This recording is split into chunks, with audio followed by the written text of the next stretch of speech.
Hi, welcome to the Arts and Agriculture Language of Symbols art box. We're going to be covering barn art, signposts, and quilting. So I'm going to open up this box, and the first thing you're going to see inside here is your QR code that you got to access this video. So here we are. It explains what's going on, and then the next thing you're going to see is your instructions. Part of this is talking about kind of the history of this. And it's really, really important that you understand I love this idea for this box. It's super cool because when I was a young girl and I was traveling through rural Florida and Alabama and Georgia, I would see all kinds of signs on barns, pictures that were painted and looked like quilts or they looked like patterns. And it was explained to me the history of that. So a little bit of that is covered in here. You're going to have your instructions, and then you're going to have quilt patterns. And there is a link online to explain what all the different quilt patterns mean, because that's what this is about, the language of symbols. Quilt patterns and those different things on signposts and on barns mean something. And it was really important that people during a time when sometimes people didn't read, for them to know where they could go and find a hospital or where they could find lodging or food or anything like that. So we're going to continue unboxing the box, and here is your palette, which is where you're going to put your paint. There is also a paper towel in here. If you want to put this inside here and wet this to keep your paints wet, you can do that. You've got a new brush set in here. You've got paper and pencils. You've got a whole paint set, and then you've got two little canvases. So I'm going to take this out of my way, and we're going to talk about the specific things. When you read my instructions, it talks about what you may want to do is you're going to use your least favorite color because we're going to practice. So I'm going to take out my papers. There are 5 of them, and there are 2 pencils. So I've got those here, and here are my brushes. I'm going to move this out of the way for right now. I'm going to go ahead and take my brushes out, and I'm going to open them up. And if any of them have the little plastic tips on them, you're going to throw them away. You don't need them, and they just get in the way, and they're a pain. So you're going to have some really nice brushes. You have the rounds, and you have flats. All right, there's different sizes of each. So what you're going to do is, as I said before, we're going to take our least favorite color. Now, pink isn't my least favorite color, but it's one I wasn't using for this, so I'm going to go ahead and try this. So I'm going to put out some pink. I'm not going to wet this. I'm just going to use my palette. It's up to you how you choose to do this. So I'm going to put out some pink, and you're also going to need water. I just put mine in this old McDonald's cup I have.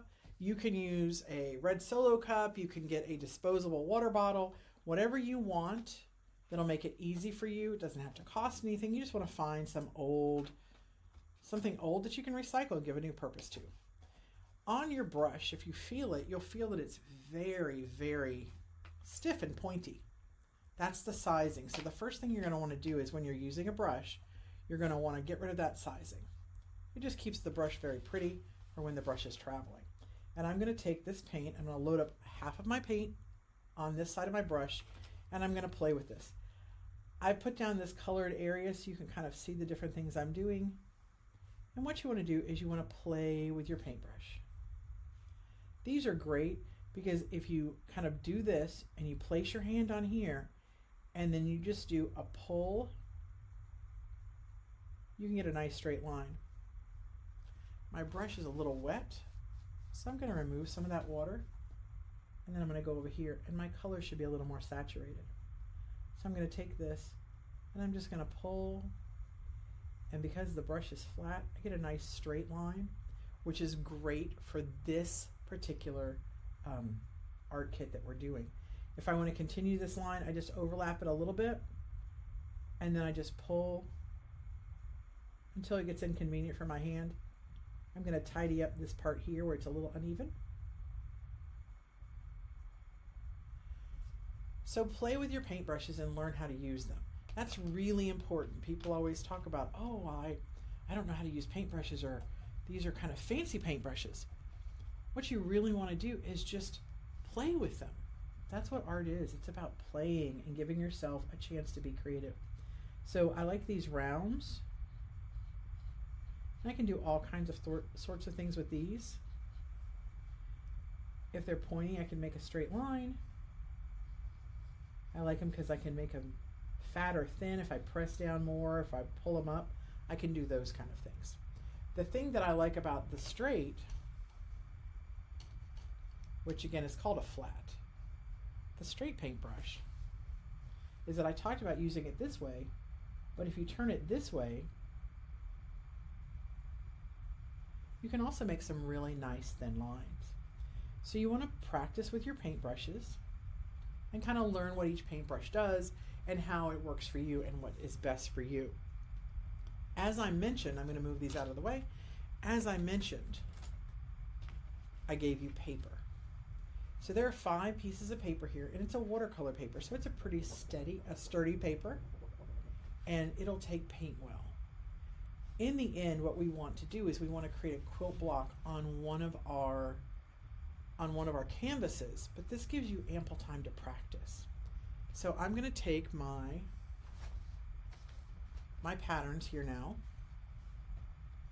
and you can see there's all different patterns, and you're going to look up whatever one means something to you, or just look at the patterns and decide which one you think is the most interesting, and that's the one you're going to pick. I picked the star because I liked it. I thought it would be kind of fun to play with the different ways I could put the color in there, but there's also log cabin, God's eye, corn and beans, bear paw, Dresden plate, anvil, and rail fence. You've got 5 pieces of paper, and you can play around with this. You can also try this on other things. So the first thing that you have to do is learn how to make a copy of this. And that's a really nifty trick I'm going to show you. So you can see that I've used my star pattern multiple times. All right. What you're going to do is you take your paper, whatever one you've decided, and you turn it over. And with your pencil on the back,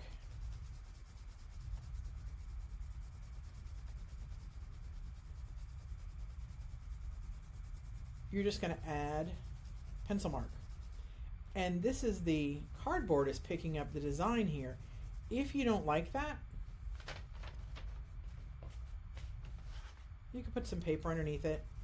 It's getting now the texture of the watercolor paper, but it's not going to matter for this.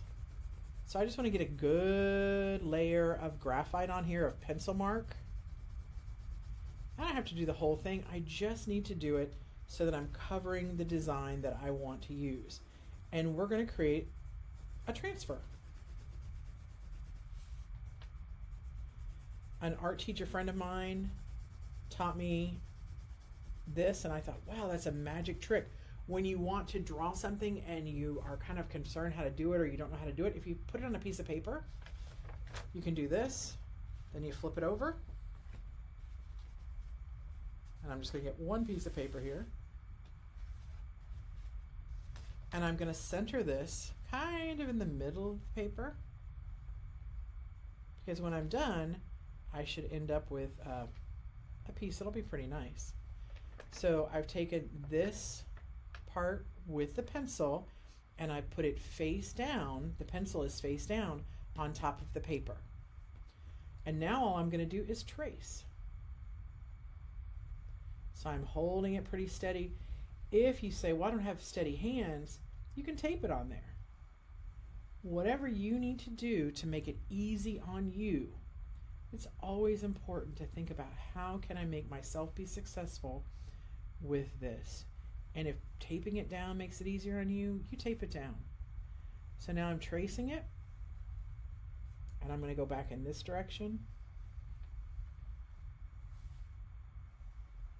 And you can see that my marks aren't perfect. And that's okay. Now I'm going to go in and I'm going to do all these that go this way. Probably for my demo, I should have picked an easier one, huh? But It's the one I picked for me. And so I'm using it because I like this one. And I'm just going to go through here. And now I'm going to peep. And look, it's transferring. Oh, now you want to check before you pull it up. See how I'm holding it over here? You want to check to make sure it's transferred everywhere. And I noticed I didn't get this top line up here.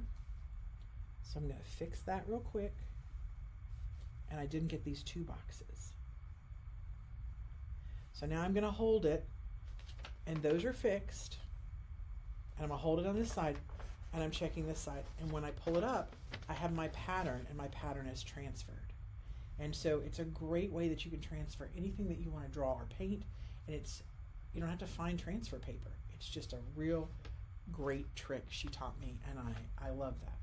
So now I've got this, and we've practiced with my least favorite color, pink, which is not my least favorite color, but for the purposes of this it is. When I made my exemplars, I picked color palettes that I wanted to kind of play with. So now what I'm going to do is I'm going to take a paintbrush, and when I work, I usually like to work with a round paintbrush, but I also have my flat paintbrush here. And I'm going to lay out some paint.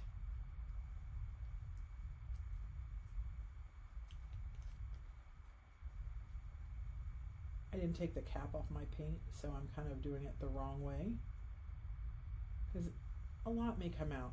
I usually, when I'm painting something like this, sometimes I'll just paint out of the lids. But see this, you want to take this off and it'll squirt right out of the lid. So I've got this blue, and I'm going to think about this.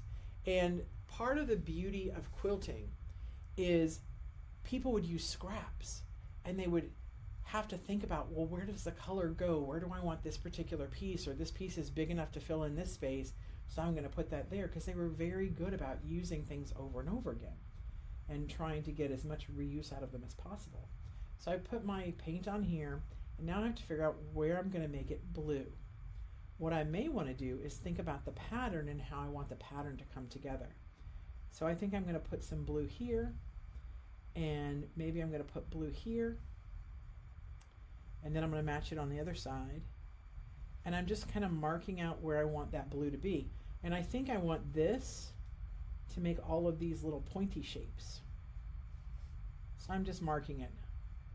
Sometimes I get confused when I'm doing things, so marking it out ahead of time is very helpful to me. If it's helpful to you, go ahead and do it. If it isn't, then you can just go ahead and start painting. So I'm going to take this, and like I said, I'm going to make a line going like this, and then I can just move this paint around. It's nice to make these straight lines. And I'm just going to paint. Now I'm going to try and make this straight line back here.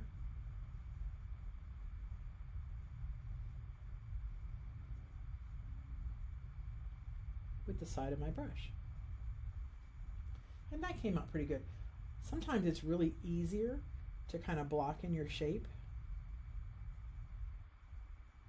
because then you know where to stop. So I've got that in. I'm going to switch and go to the other side. And I'm going to do the same kind of thing. And on this side, I'm going to purposely mess up. Look, I went outside my square.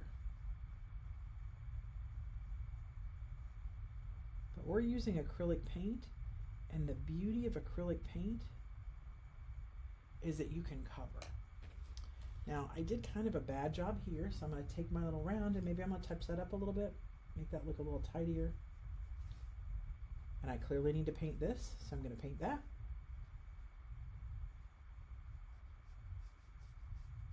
And I'm just going to tidy this up. One of the things that I always talk about is that if I mess up my edges, sometimes I put a border on them. I put an outline, and it makes them look a little crisper. All right, so I've got that done. And I'm going to paint another color. So I have to decide if I want to rotate these out, or if I want to have this square in the middle, or if I want to have it look like a pinwheel. You can choose so many different ways to paint this. And so while this is drying, I'm going to come over here and I'm going to show you what I did. So I painted it this way in a very traditional kind of way the pattern is done. Now I want you to look at this and I want you to see that I have mistakes. So if I wanted to, I could go back over and touch those up. As I said, I'm going to touch it up on the one I've got over there, on this one that I made a mistake on, or you can do this. This one, I had made some mistakes, but I outlined it in pencil. You could also outline it in marker or Sharpie, just to kind of give it that nice clear edge or clean edge. Sometimes that makes it look a little bit neater. And if you have a problem with it being neat, or you really want it to be super neat, that might be something that you can do. So I'm going to come over here and I'm going to go back into this one. I'm going to touch it and see if it's dry. It is. That's the great thing about acrylic, is it dries very quickly. And for this one, I'm just going to paint out the lid. If you're not mixing colors and they're your paint, and these are your paints, what you can do is, if you just need a little bit of a color, you can pull it right out of the lid. So I'm going to take this and I'm going to say, I want this next piece here to be this pretty turquoise. And so as I'm putting this on there, you can see that little brush hair came out. When this dries, all you have to do is pick that up. Sometimes brushes, especially when they're new, have bristles falling out. If you have one that's coming out here, you can just kind of take it and just pull it out. But notice that this one I put on with more water. That's kind of more of a watercolory effect. See how light it is? If you're somebody that wants it to be very dark and nice and smooth, over here I've got that same effect. I'm just going to put another layer of paint on there. And you can just layer your paint until you get it the way you want it. So it's nice and exactly what you want. Now you can still see my mistake, but I'm going to wait. It's because I had so much water on my brush. Now I'm cleaning out my brush. I'm tapping my brush on the bottom, and I'm wiping the excess water off on the top of the cup. And I'm even going to come over here and remove some of this water with my little paper towel. Then I'm going to take some of this paint and I'm going to put it on here and just go right over it. And you can see how I've covered up my mistake. And no one will ever know, except me. Anybody who happens to be painting with me. So you keep working on these and you put these in however you want. Again, the beauty of quilting was that people would come together and they would share their supplies and they would share their materials and they would create something that was beautiful for everyone. All of the parts of the community were coming together to create one item. And so that's what we want to do. If you're sitting there and you're painting with somebody, and hopefully you are, because this is designed to be shared with friends, and they have different colors than you, share their colors. Do what you want to do. I love the idea of people making something together. All right, so now you've seen my little demo here. I could continue with this. You've seen what they end up looking like. I played with different ways to apply the color. You've got 5 different pieces of paper. You can play with them however you want. And once you get one that you really kind of like, it's time to use your quilting block. So we're going to take this, and these designs are exactly sized to go on here. I tried to make this as easy as possible for you. So I'm going to take this and I'm going to line this up. And again, if you're somebody that wants this to be super, super tidy, you could take this and you could cut out this little box and you could tape it on here. But I'm just going to make sure we're right where we want it to be. And I'm going to do the exact same thing I did before. I don't have to do my exterior lines now because the outside of the box is going to do that for me, or the outside of, of the canvas is going to do that for me. So I'm making my little lines, and I'm transferring that graphite on the back onto my canvas. And so I've done this, and now I'm doing all these lines. And again, I talked about, you can tell that I haven't done this in exactly the right place every time. But the acrylic paint on the, oops, that was a bad one. The acrylic paint on the front will cover that up because it doesn't transfer very dark. So as you're painting, you just cover up that pencil mark. And the great thing I always keep saying about art is that it's going to be unique to you, and it's going to be different. So we're going to do exactly the same thing we did over here, and now we're going to paint onto our canvas. So I've got one that I've already done, and I tried a very different technique over here with creating my block. And so you can see that I use these in a totally different way with the same colors that I used over here. And I played with how that was put together, where I decided the paint was going to go and how I wanted this to look. You get to do the same thing. That's the beauty of art, is you get to make all of these choices so that it's something that's only distinctive for you. It's what you wanted it to be. Like I said, it's the same pattern, and I made all of these different things. So depending on how you choose to put the color in there, what colors you put in, where you put the colors, they're going to be very different. So I thought, oh, I'm going to make this kind of like a big X, and then I'm going to have these patterns back here. And then I painted the side of my block, my canvas, and I used this dark blue. And so this kind of finishes it off nicely, because you can kind of tell I did a crummy job painting these sides here. And I'm going to put this blue on the side, and nobody will ever know that my paint went down in here. You can even see the part where the green is coming through. Again, that's the beauty of this, is I can just put on another layer of paint and cover up that mistake. If I like it, it's a happy accident. I think that's what Bob Ross called them, happy accidents. And I'm just going to fill in these corners. And so you can see it starts looking really, really nice. Here you can tell I put my fingers on it.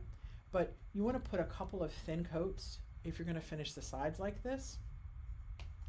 And then ultimately when you're done, you have another one. So if you decide, oh, I really like this one, but I want to try it with a different color, you can go over here. If you say, oh, I don't really like that I made this big giant X, you can try something different over here. But you also had these 5 pieces that you could try different things, like I tried different things. So explore. And it needs to be a heavier weight paper if you're going to use paint on it. But you have so many patterns. You have 8 patterns. If you want to create coloring sheets, you could do these regularly on copy paper, just on regular paper. And you can line them up side by side. Excuse me. And you can make what will look like a huge quilt.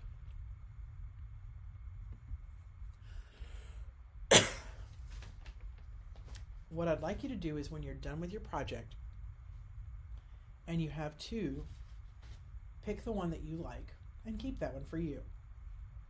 Then you can take the other one to your Arts and Ag organization office, sign your name here. I'd sign it on one that was done, and I'd put my name and I'd put the date. And they are going to take these quilt blocks and they're going to put them in their office and hang them up as an art installation. And to me, I love that. All of the different people in the community making something different and unique for them. What they wanted to make is going to come together and is going to make this beautiful community quilt of these blocks. So when you're done, you can return one to your Ag Extension Agency, and they will put it up somewhere in the community so that everybody can enjoy what you as a community made. And again, that goes back to quilting. People would come together and they would all work to create something beautiful to commemorate a special event in someone's life. And so again, we're making this modern day quilting bee as the way we're creating this project. I hope you really enjoy this box. I had a lot of fun making it and creating my quilt squares, and I hope you do too. Enjoy your arting.